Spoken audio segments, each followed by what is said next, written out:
What's up, people? Once again, it's your boy H Money, and this is my message to Lecrae.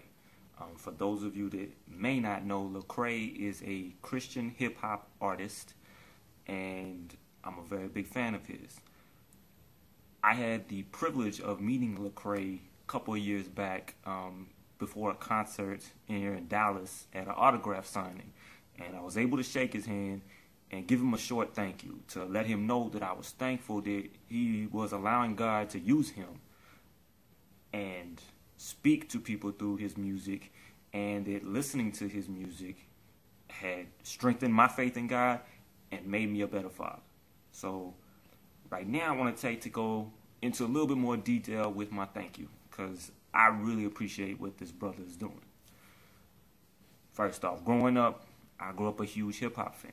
Okay, I grew up 80s and 90s. I grew up an LL Cool J fan, Eric B. and Rakim, Tupac, NWA, Eminem, T.I., list goes on and on, okay?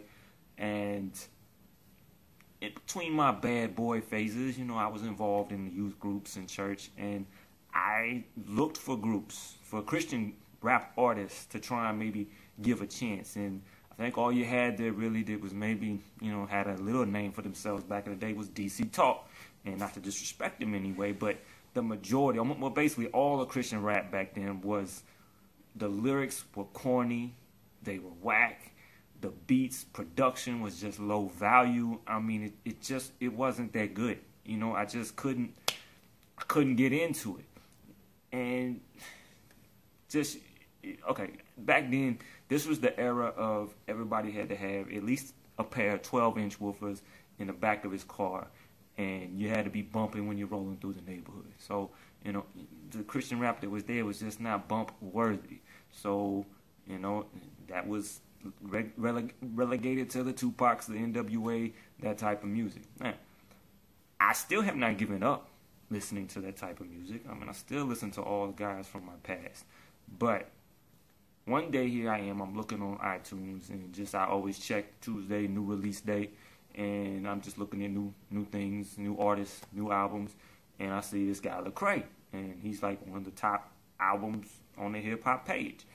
So let me check this dude out. So I'm sampling his music, and it wasn't until maybe 3 or 4 songs in that I realized he's talking about God. Like, wait a minute, oh, this dude's a Christian rapper, and I was shocked, man. I was kind of in awe, because I was like, yo, this was real rap. This was not the Christian rap from back in my day. This wasn't corny.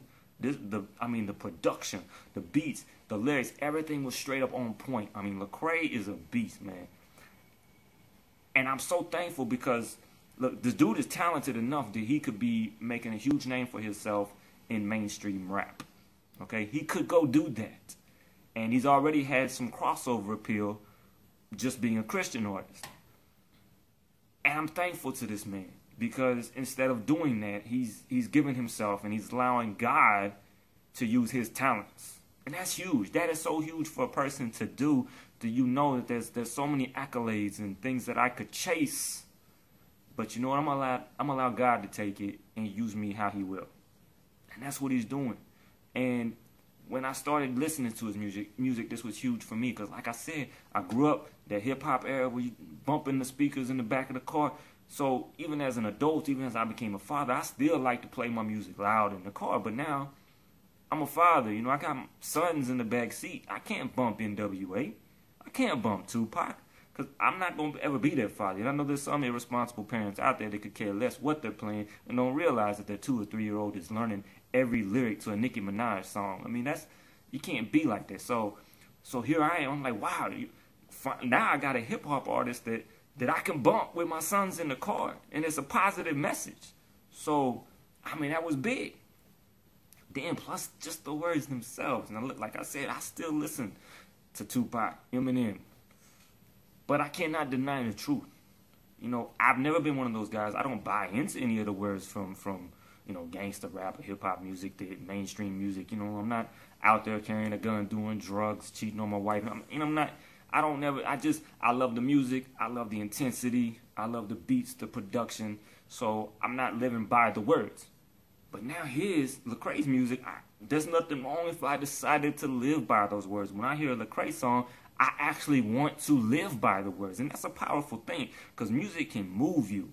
I mean, if I go and I listen to a bunch of sensual R&B, I get in the mood for sex.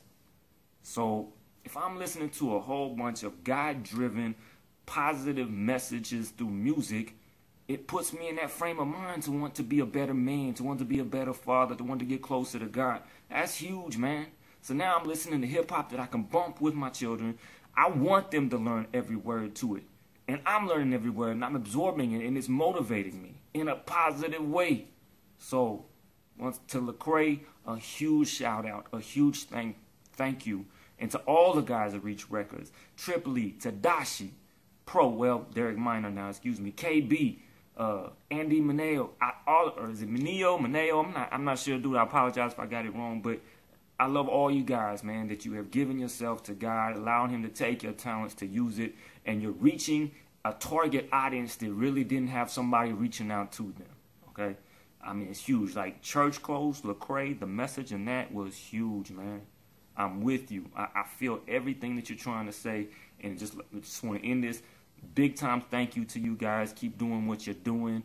I wish you all the success until you decide to put down the mic, and then whatever you decide. No Trip is thinking about getting into the ministry.